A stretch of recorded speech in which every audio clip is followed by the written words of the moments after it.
You're actually a sexually transmitted disease, you know. It is the basics of life. You are born because of that, I'm saying. We are born out of that. Should we end with that? That's a question. It is not about right and wrong, it is not about morality. It is about the limited nature of what it is. Do you want to be stuck in it forever?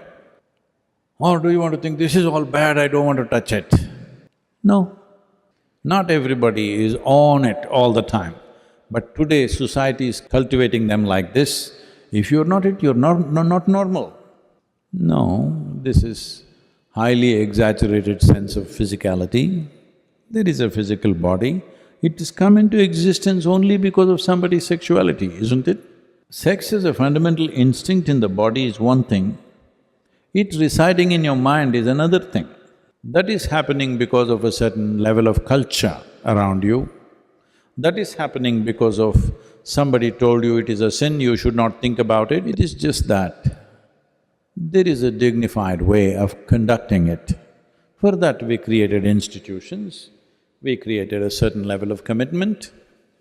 There is a fundamental need within a human being to conduct every aspect of our life with some sense of aesthetic, otherwise we will feel like animals.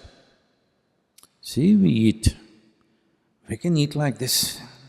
Have you seen how a hungry dog will eat? Like that. A human being also will behave like that when the need becomes like that.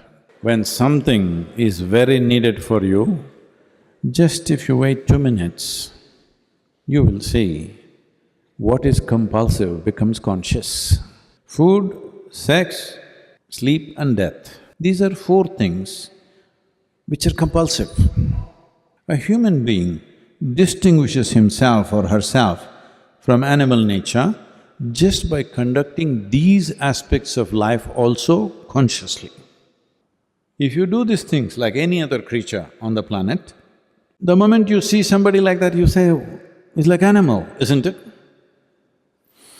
So, instinctually, there is a certain compulsiveness, but you have an intelligence which can make you conscious and conduct that aspect of life consciously.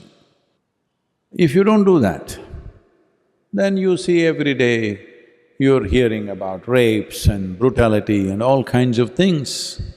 It's the same desire he has that any other man has, but he cannot conduct it in an aesthetically correct way, in a dignified way, that his compulsions overtake his intelligence. So, leave this nonsense about it being a sin, it being wrong, morality, that's not the point. The important thing to understand is the limited nature of what it is.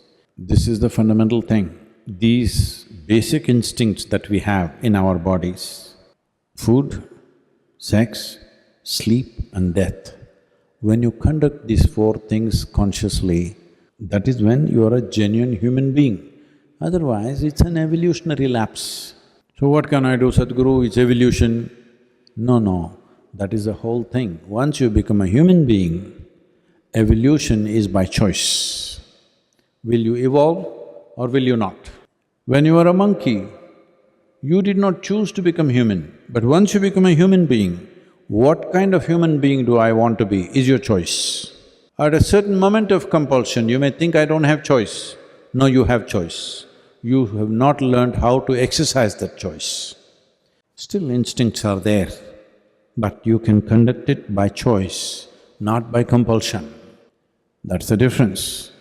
All of you are born out of sex, but should you live for this for the rest of your life? This is a choice. This is a choice. It is an element of your body, it is not the whole of it. It is an element of who you are, it is not the entirety of who you are. Essentially, it is a longing. What we long for can be transformed, isn't it? When you were a child, you were longing for a peppermint. As you grow up, you long for something else. Right now, you're a young adult, you're longing for something. But longings keep changing, isn't it? This longing, will it change by the compulsions of time or will it change by choice? by conscious choice. The most important thing is, even when you're in it, are you a conscious choice or are you a compulsive animal? This is the thing, because the essential difference between a human being and animal is their instinctive reaction to life. We are a conscious response to life. Exercise that. It's all right, you don't have to feel guilty, you don't have to feel, oh, I'm sexually driven, so I'm not spiritual. You're driven, so you can make it into a spiritual process. Instead of being driven, if you become the driver, that is the spiritual process. If you are the driver, that is the spiritual process.